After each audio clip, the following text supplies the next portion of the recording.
Friends, मैं ऋचा। आज मैं आपको यूजीसी नेट एग्जाम फिलॉसफी विषय में कैसे पास की जाए इसके बारे में बात करूंगी। सबसे पहले ये कि यूजीसी नेट एग्जाम है क्या। नेट एग्जाम का फुल फॉर्म है नेशनल एलिजिबिलिटी टेस्ट और ये कंडक्ट किया जाता है असिस्टेंट प्रोफेसर, एसोसिएट प्रोफेसर की क्वालिफिकेशन के लिए। जब तक आप मास्टर्स करने के बाद ये एग्जाम क्वालिफाई नहीं करेंगे तब तक आप किसी भी महाविद्यालय में असिस्टेंट प्रोफेसर के लिए पद के लिए अर्हता नहीं हासिल कर पाएंगे। हालांकि उसमें कुछ क्लॉज हैं। अगर आपने पीएचडी 2009 से पहले किया है तो आप यूजीसी की गाइडलाइंस के अनुसार असिस्टेंट प्रोफेसर बनने के लिए एलिजिबल होते हैं, लेकिन 2009 के बाद से ये कंपलसरी एग्जाम है अगर आपकी इच्छा है कि आप हायर एजुकेशन में एज ए टीचर अपना जीवन बिताएं। यूजीसी नेट एग्जाम को प्रोफेशनल सिग्निफिकेंस देने के लिए 2013 में यूजीसी एक और रूल लेके आई है, जिसके की तहत पीएसयूज में अगर आपका नेट क्वालिफाई है तो आप पीएसयूज में जो पीएसयू अपनी अर्हताएं शामिल जो अपनी अर्हता की सूची बनाती है उसमें एक नेट क्वालिफाइड होने को भी अपनी अर्हता रख सकती है। और बहुत सारे ऐसे क्षेत्र हैं, मैनेजमेंट हुआ, मैथमेटिक्स हुआ और जियोलॉजी हुई, ज्योग्राफी हुई, जिनमें कि पीएसयूज नेट क्वालिफाइड कैंडिडेट्स की नियुक्ति कर सकती है। अब आते हैं हमारे सब्जेक्ट फिलॉसफी पे कि फिलॉसफी से आखिर नेट कैसे किया जाए। मैंने 2012 में नेट और जेआरएफ फिलॉसफी से क्वालिफाई किया, जो कि मेरा पहला अटेम्प्ट था। उस दौरान मैं अपने एमए के थर्ड सेमेस्टर का मतलब है एमए सेकेंड ईयर की शुरुआत वाला सेमेस्टर। और तभी अगर आप जो भी लोग इस नेट एग्ज़ाम के बारे में थोड़ा बहुत भी जानते हैं तो उनको पता होगा कि नेट एग्ज़ाम वर्ष में 2 बार कंडक्ट की जाती है, जून या फिर जुलाई के महीने में और दूसरा दिसंबर के महीने में। और अगर आप इसे अपने सेमेस्टर सिस्टम के पैरेलल रख के देखें तो ये दोनों ही वो मंथ हैं जबकि आपका एक सेमेस्टर ख़त्म होता है, यानी कि जून और जुलाई में आपका सेकेंड सेमेस्टर ख़त्म होने वाला होता है और दिसंबर के आसपास आपका फर्स्ट सेमेस्टर ख़त्म होता है। और अगर आप उसको सेकेंड ईयर में रख के देखेंगे तो जून और जुलाई के आसपास आपका फोर्थ सेमेस्टर ख़त्म होता है और दिसंबर के आसपास आपका थर्ड सेमेस्टर ख़त्म होता है। तो जब मेरा थर्ड सेमेस्टर ख़त्म हुआ उसके बाद दिसंबर 2012 में मैंने नेट का एग्ज़ाम दिया। उस समय नेट अगर आप नेट के उससे पहले कि मैं फिलॉसफी विषय पर आऊँ उससे पहले अगर एक छोटा सा मैं इसकी मार्किंग स्कीम के बारे में अगर आपसे बात करूँ तो आप देखेंगे कि नेट में 3 पेपर होते हैं, पेपर 1, 2 प्लस 3। ये 2 प्लस 3 लिखने का मेरा तात्पर्य है कि जो ये 1 है ये जनरल पेपर है जो कि हर विषय के कैंडिडेट के लिए जरूरी है, और जो 2 और 3 है ये आपका पेपर होगा फिलॉसफी का।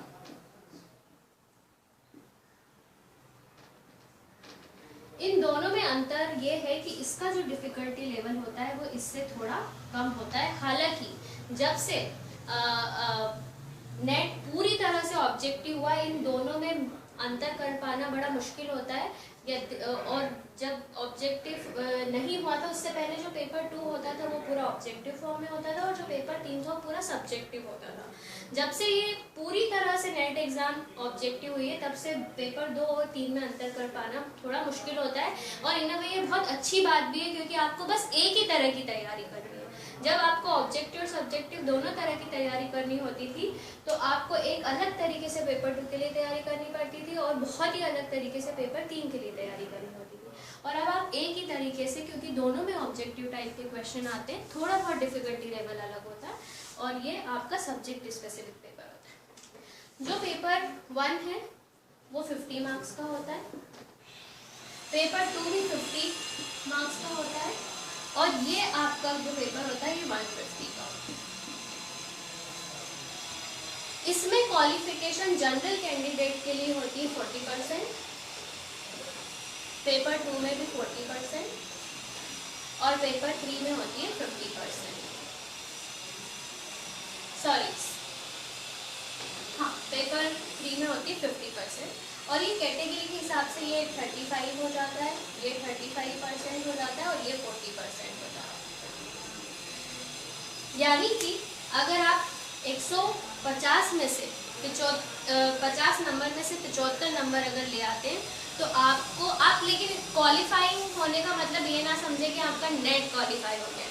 ये होता है मेरिट लिस्ट बनाने के लिए, और नेट फिर वो क्वालिफाई करता है जो उनके फॉर्मूला के हिसाब से टॉप 15% में आता है। यानी कि पहले मेरिट में कौन आया है उसका डिसीजन लेने के लिए ये क्वालिफाइंग जो क्राइटेरिया, क्वालिफिकेशन जो क्राइटेरिया दिया है वो इस्तेमाल में लाया जाता है। जब मैंने एग्ज़ाम दिया था उस समय नेट क्वालिफाई करने के लिए ऑलमोस्ट 70% पे नेट क्वालिफाई हुआ था। तो आप समझ लें कि क्वालिफिकेशन 50% है, लेकिन मेरा क्वालिफाई होने के लिए 70 और फिर JRF मुझे मिला था क्योंकि मेरे परसेंटेज 73 पॉइंट समथिंग थे। तो फिर उसके लिए बहुत अलग क्राइटेरिया होते हैं। तो ये सिर्फ इतना है कि फॉर एग्जांपल 1000 लोग 50% ले आए तो इन 1000 को कंसिडर किया जाएगा और फिर इनका जो 15% होगा उन्हीं का नेट क्वालिफाई माना जाएगा। इस तरीके से नेट क्वालिफाई होता है। फिर उसमें एक पर्टिकुलर क्राइटेरिया लगा के कि किस सब्जेक्ट में कितने कैंडिडेट ने एग्जाम दिया था, उसमें से कितनों का नेट क्वालिफाई हुआ, उसके एक सर्टेन परसेंट जो कि समवेयर अराउंड 0.2% होता है, उन लोगों को हर सब्जेक्ट में JRF मिलती है।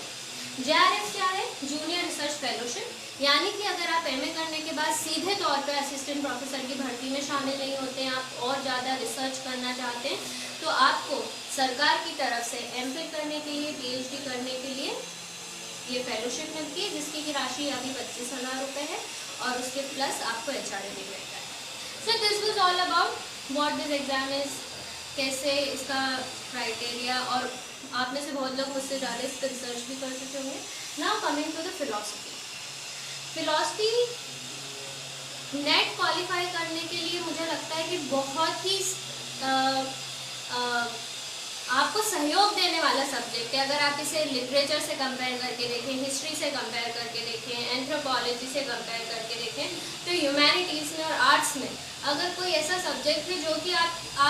आपकी जिससे कि आपकी चांस बढ़ जाते हैं JRF क्वालिफाई करने के, नेट क्वालिफाई करने के, तो मैं फिलॉसफी को उस सब्जेक्ट के रूप में देखती हूँ। और ऐसा इसलिए है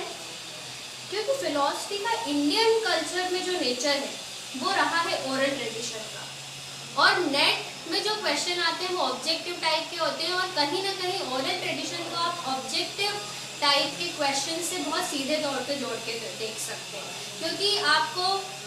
कुछ लोग याद करने होते हैं। सांख्य अगर आप पढ़ रहे हैं तो आपको हिंदी की कुछ टर्मिनोलॉजीज याद करनी पड़ती हैं कि पंच तत्व कौन कौन से हैं, पंचरत्न कौन कौन से हैं, आपके विभिन्न स्कूल ऑफ थॉट्स कौन से हैं, चारवाका, वैशेषिक, न्याय इत्यादि इत्यादि। तो आपको ये चीज़ें दिमाग में, जिसे कहते हैं कि आप इसे कॉन्सेप्ट के लेवल पे याद तो रखें, वो अलग बात है, लेकिन आप इनको एज ए फैक्ट भी रट के। तो फिलॉसफी का एक इंडियन फिलॉसफी जो पूरा के पूरा आपकी फिलॉसफी का एक बहुत बड़ा पार्ट होता है, इसका नेचर ही अपने आप में अगर आप देखें तो वो ओरल ट्रेडिशन के चलते इस तरीके का है कि आप कुछ चीज़ें आपको कंठस्थ हो जाएंगी, और जो कि आपकी नेट एग्जाम में बहुत मदद करती है। अब है कि इसकी शुरुआत कैसे है तैयारी की। तो सबसे पहले जब आप मास्टर्स में एंटर करें और आपका लक्ष्य है कि आपको हायर एजुकेशन में जाना है, तो आपको नेट को एक इनएविटेबल रियलिटी के रूप में लेना है, जिससे कि आप मुंह नहीं मोड़ सकते, चाहे फिर आप असिस्टेंट प्रोफेसरशिप के लिए जाएं या चाहे फिर आप हायर एजुकेशन और रिसर्च के लिए जाएं। तो चूंकि आपको इसको फेस करना ही करना है, तो आप शुरुआत में, अपने मास्टर्स की शुरुआत में इसका सिलेबस बहुत अच्छे से देख लें, और सिलेबस देखने के बाद आप प्रीवियस ईयर क्वेश्चन पेपर्स को बहुत अच्छे से देख लें। उससे आपको ये मदद मिलेगी कि MA के दौरान जो पेपर आपको पढ़ाए जा रहे हैं उसमें कौन सी चीज़ें आप नेट के लिए हूबहू तैयार करके रख सकते हैं। ये आप बहुत आसानी से कर पाएंगे अगर आपको सिलेबस याद है नेट का और आपको उस नेचर ऑफ क्वेश्चन पता है। फॉर एग्जाम्पल, दिल्ली यूनिवर्सिटी में MA में इंडियन फिलॉसफी का जो पेपर था उसमें पर्टिकुलरली पेपर्स हमें थे बुद्धिस्ट लॉजिक पे, हमें पेपर थे न्यायिक लॉजिक पे, या फिर हमें पेपर था अद्वैत वेदांत पे। ऐसे में ये हुआ कि हमारे पास अगर और फिर उसमें फिर ऑप्शंस लेने के लिए भी बहुत सारी चॉइसेस होती थी। तो ऐसे में आप कैसे नेट की तैयारी को उससे निचोड़ लें, आपका जो एमए में चल रहा है उसमें से आप कैसे नेट के लिए अपने लिए चीज़ें निकाल सकते हैं। तो एक डिबेट है दिग्नाक और धर्मकीर्ति का डिबेट। इसमें आप कॉन्सेप्चुअली बहुत अलग लेवल की चीज़ें पढ़ते हैं मास्टर्स में, लेकिन नेट के लिए आपके लिए क्या इंपॉर्टेंट हो जाएगा कि दिग्नाक की किताब कौन सी है, कौन से ग्रंथ हैं जिनको कि पढ़ के फिर उससे धर्मकीर्ति ने डिबेट किया, कौन किसका प्रेडेसेसर था, कौन किसके बाद आया। ये आपको जोड़ी मिलाने जैसे क्वेश्चन हो सकते हैं, आपको फिल इन द ब्लैंक्स जैसे क्वेश्चन हो सकते हैं, जो कि बिल्कुल इस तरीके के ही होते हैं। और जब आप बार बार उस डिबेट में दिग्नाक धर्मकीर्ति पढ़ेंगे तो आप ऑटोमेटिकली आपको उनकी हायरार्की याद हो जाएगी, उनके टेक्स्ट याद हो जाएंगे, जो कि बहुत इंपॉर्टेंट पार्ट है नेट एग्जामिनेशन का। और 10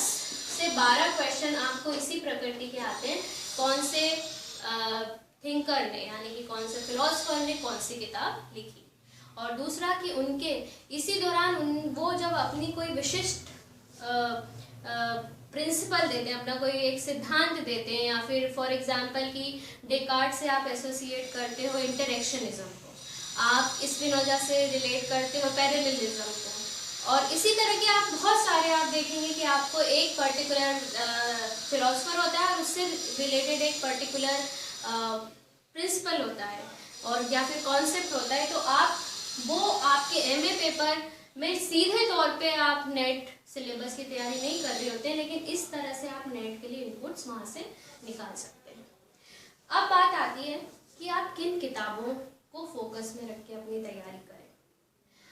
चूँकि मेरा बैकग्राउंड दिल्ली यूनिवर्सिटी का है तो मैं अपना reference point MA philosophy Delhi university को बना रही हूँ, लेकिन मैं जो आपको आज किताबें बताऊँगी आई एम श्योर कि वो ऑल ओवर इंडिया में कहीं भी आपको अवेलेबल हो जाएंगी और they are easy to read. और हम में से हमारे इर्रिस्पेक्टिव कि हमारा एमए फिलॉसफी का सिलेबस कैसा है, क्योंकि स्टेट यूनिवर्सिटी में अलग तरीके का हो सकता है, सेंट्रल में अलग तरीके का हो सकता है, इर्रिस्पेक्टिव ऑफ दैट आपको ये जो किताबें हैं ये आपकी तैयारी में मदद करेंगी। फिलॉसफी को जैसे क्लासिकली हम यहाँ पे एक ट्रेडिशन हमारा बनाया है कि हम किस तरीके से पढ़ते हैं, तो हम इंडियन फिलॉसफी, वेस्टर्न फिलॉसफी और कंटेम्प्रेरी फिलॉसफी इस तरीके से डिवाइड करके पढ़ते हैं। ऐसे में इंडियन फिलॉसफी के लिए मैं जो आपको टेक्स्ट सजेस्ट करूँगी वो है सीडी शर्मा। ये अगर आप यूनिवर्सिटी प्रोफेसर से इसके बारे में बात करें तो सीधे तौर पे कहेंगे अरे guide book is key it has nothing to do with MA, लेकिन नेट निकालने के लिए सीडी शर्मा एक बहुत ही महत्वपूर्ण किताब है। लेकिन इसके कुछ पहलू हैं जो कि आपको पूरी तरह से मदद नहीं करते हैं पूरा इंडियन फिलॉसफी से जो क्वेश्चन आते हैं उनको कवर करने में, और स्पेशली जो उपनिषदिक और वैदिक फिलॉसफी है उसके लिए एक बहुत छोटा सा चैप्टर सीडी शर्मा में दिया हुआ है। तो इसके लिए मैं आपको सजेस्ट करूंगी कि आप ये जो तैयारी जो आपकी उपनिषद और वेद वाले जो प्रश्न आते हैं उनको आप तैयार करें एम हिरियाना से। और जो लोग इससे वाकिफ हों, वो अगर चाहें कि वो उनके पास समय है और उनके अंदर एक दिलचस्पी भी है, तो वो राधा कृष्णन को भी रेफर कर सकते हैं।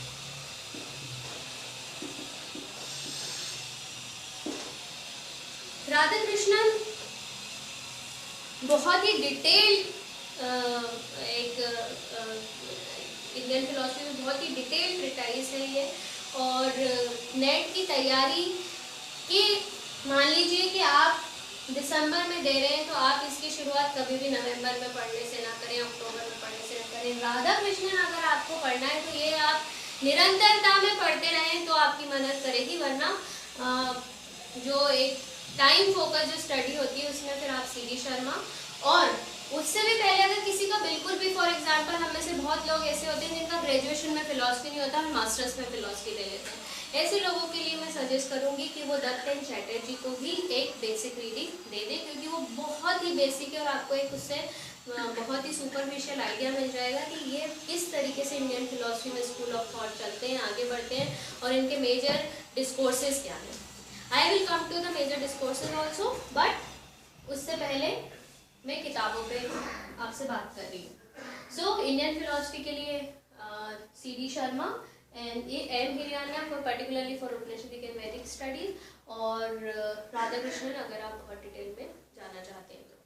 Coming to the western philosophy, western philosophy में जितनी तरह की क्वेश्चन आते हैं वो बहुत ही ज़्यादा डिफिकल्ट क्वेश्चन नहीं होते हैं, स्पेशली अगर आप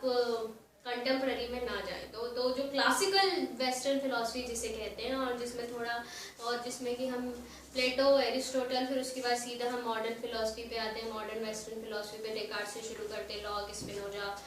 और फिर बर्कले, ह्यूम और इन सबको पढ़ते हैं। उसके लिए आपकी मदद करेगी वाई मसी और फ्रैंक थिली। जो लोग इंग्लिश मीडियम से हैं उनको मैं कहूँगी कि वो फ्रैंक थिली से ही शुरुआत करें, क्योंकि ये ज़्यादा लूसिड है और कम समय में इससे ज़्यादा जानकारी मिलती है। इसमें जो प्लेटो से पहले के ग्रीक फिलोसफर्स हैं उनके बारे में भी काफ़ी डिटेल में इसमें चैप्टर्स हैं, और उस तरीके के क्वेश्चन बीच बीच में नेट में फंसाने के लिए दे दिए जाते हैं, जिनको कि आमतौर पर MA सिलेबस में नहीं शामिल किया जाता है, जैसे थेल्स हो गए और आपके पार्मेनाइड्स हो गए और सो एंड सो फोर्थ। अब बात करते हैं कि contemporary western philosophy. Contemporary western philosophy के लिए आपको मैं किसी एक टेक्स्ट का नाम दे दूं तो मैं लाल एंड लाल का नाम दे सकती हूँ, BK लाल का नाम मैं आपको दे सकती हूँ, लेकिन मैं उससे बेहतर आपसे ये कहूँगी कि there is something called Stanford encyclopedia of philosophy, जिसे कि शॉर्ट में कहते हैं SEP। Stanford encyclopedia of philosophy को एकेडमिक वर्ल्ड में भी बहुत ही स्टैंडर्ड इंसाइक्लोपीडिया माना जाता है। आपको करना कुछ नहीं है, आप नेट सिलेबस देखेंगे तो आपको बहुत सारे नाम उसमें दिखेंगे, क्वाइन, स्ट्रॉशन, विटगेनस्टाइन और फ्रेगे। तो आपको करना नहीं कुछ है, इसकी सर्च साइट पे जाके आप ये नाम टाइप कर देंगे और जो फर्स्ट पैराग्राफ है, इंट्रोडक्टरी पैराग्राफ, उसको अच्छे से पढ़ के अपने नोट्स बना के रख लेंगे, और बाकी की पढ़ाई अगर आपके MA सिलेबस में तो आप उसके हिसाब से करें, और इससे आपका काम कंटेम्प्ररी के लिए बहुत अच्छे से बन जाएगा। क्योंकि कंटेम्प्ररी वेस्टर्न फिलोसफी को जब तक आप MA में ठीक से नहीं पढ़ेंगे उसकी पकड़ बनाना बहुत मुश्किल है, और फैक्चुअल के लिए आप SEP के इंट्रोडक्टरी पैराग्राफ पे रिलाई कर सकते हैं। उसके बाद आप पढ़ें क्या, मतलब किताब तो ये है लेकिन किताब के भीतर आप क्या पढ़ें, ये बहुत एक महत्वपूर्ण प्रश्न है। तो जब फॉर एग्जांपल आप जब पूरे क्वेश्चन से गो थ्रू कर लेंगे तो आपको रियलाइज होगा कि एक जो मैंने पॉइंट आउट कर चुकी हूँ कि आपके 10 से 12 क्वेश्चन इस तरीके के होते हैं कि कौन सी टेक्स्ट किसने लिखी और किसका मेजर प्रिंसिपल क्या है, और उनकी मैचिंग करने वाले क्वेश्चन होते हैं। दूसरा, अगर आप इंडियन फिलोसफी में जा रहे हैं तो आपको उस फिलोसफी को समझ लेना पड़ेगा इन द सेंस कि इसका लक्ष्य क्या है और इसकी मूल बातें क्या हैं। तो अगर आप उस तरीके से इंडियन फिलोसफी को देखें तो आप जितने भी बड़े इंडियन फिलोसफर्स इंडियन फिलोसफी के स्कॉलर हुए, चाहे वो दया कृष्ण हो, मतीलाल हो, इन सब ने भी कहा है कि मोक्ष को अल्टीमेट रियलिटी, मोक्ष को अल्टीमेट एम की तरह रख के देखा जाता है। तो आपके लिए बहुत महत्वपूर्ण क्वेश्चन हो जाता है कि मोक्ष के जितने भी वेरिएंट्स हैं, वो चाहे निर्वाण हो, फिर उसके बाद ये बुद्धिज्म में ये संकल्पना है, फिर जैनिज्म में इसको कैवल्य को लेके क्या संकल्पना है, तो आपको इस सेंट्रल आइडिया को रखते हुए आप हर स्कूल ऑफ थॉट से अपने पॉइंट बना के रख लें। दूसरा कि अगर हम ट्रेडिशनल डिवीजन में जाएं जो कि हमें वेस्टर्न फिलॉसफी से मिला, एपिस्टेमोलॉजी, मेटाफिजिक्स, एस्थेटिक्स और एक्सियोलॉजी, ये 4 जो ट्रेडिशनल डिवीजन है, उस डिवीजन के तहत अगर फिर आप इंडियन फिलॉसफी में देखें तो एपिस्टेमोलॉजी के तहत इंडियन फिलॉसफी में प्रमाणवाद बहुत महत्वपूर्ण एक कॉन्सेप्ट है, और आपको फिर यही करना है कि आप प्रमाणवाद लिख के रख लें और हर स्कूल के इसको लेके क्या विचार है, कौन स्वतः में बिलीव करता है, कौन परता में बिलीव करता है, कौन स्वतः में, कौन स्वतः परता में, कौन परता में, और इस तरीके से आप अपना एक प्रमाणवाद पे नोट तैयार करके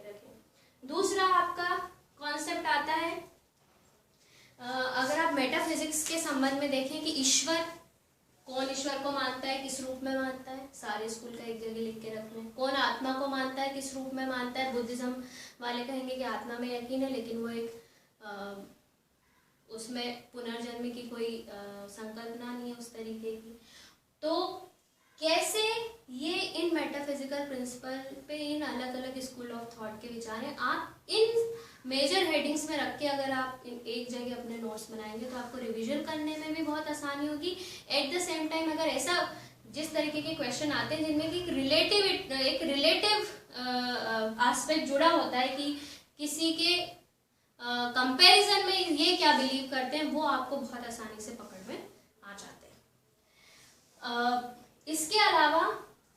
आप उन कॉन्सेप्ट में जाएं जो कि आपको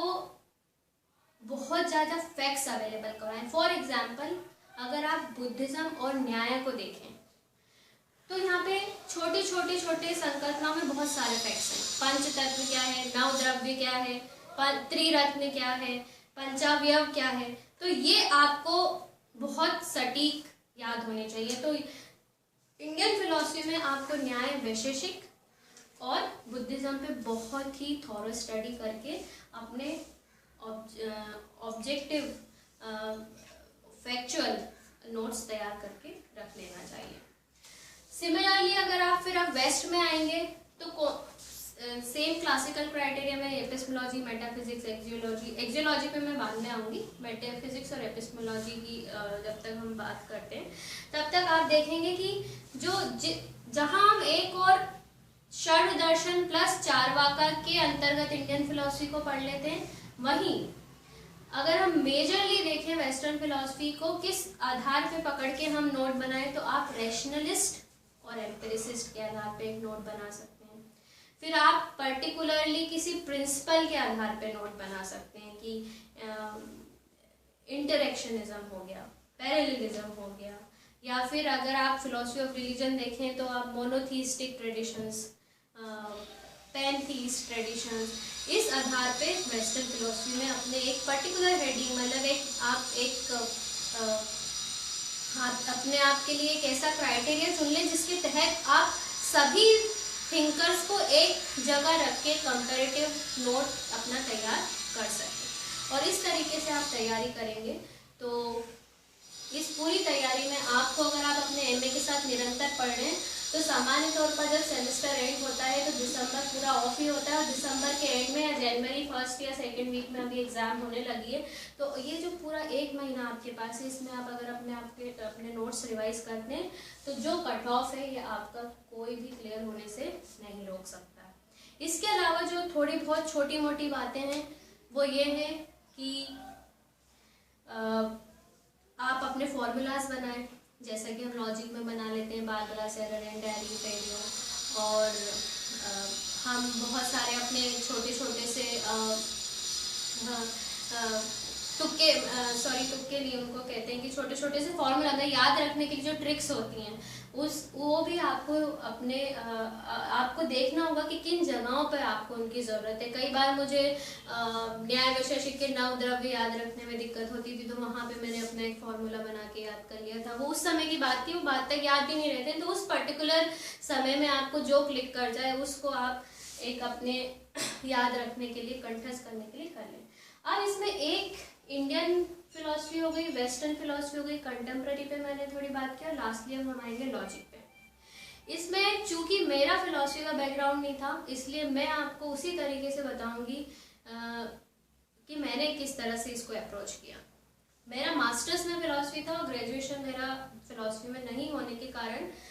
इरविन कॉपी को सीधे तौर पे पकड़ लेने से प्रॉब्लम हो सकती है, इसीलिए आपको कृष्णा जैन और इरविन कॉपी दोनों को साथ में लेके चलना चाहिए। और लॉजिक में आप ये भी करें कि कोई अपने ऐसे दोस्त को जरूर ढूंढ लें जो कि आपको लॉजिक समझा सकता हो, क्योंकि लॉजिक में आप ये मान के चलें कि अगर आपको 100% आप नहीं है एक पर्टिकुलर कॉन्सेप्ट को लेके, क्वेश्चन को लेके, तो आपका वो सीधा नो होगा, या फिर वो अगर आपको है तो इट्स लाइक अ मैथमेटिक्स। तो आप अपने चांसेस बहुत ज़्यादा बढ़ा लेते हैं अगर आप लॉजिक में अपने आप को मजबूत कर लें। और ये बहुत ही इम्पॉर्टेंट है कि आप अपना लॉजिक मजबूत करके जाएं, और इसमें आपकी मदद करेगी कृष्णा जैन और इरविन कॉपी। और आपको एंजॉय स्टडी के तहत ही और आपको सारथी के तहत ही हमारे दूसरे साथी बताएंगे कि फिर लॉजिक की तैयारी कैसे करनी है। और उस वीडियो को भी आप देखें और उसके आधार पर आप अपनी एक लॉजिक की ठोस तैयारी नेट के लिए भी कर सकते हैं। Thank you.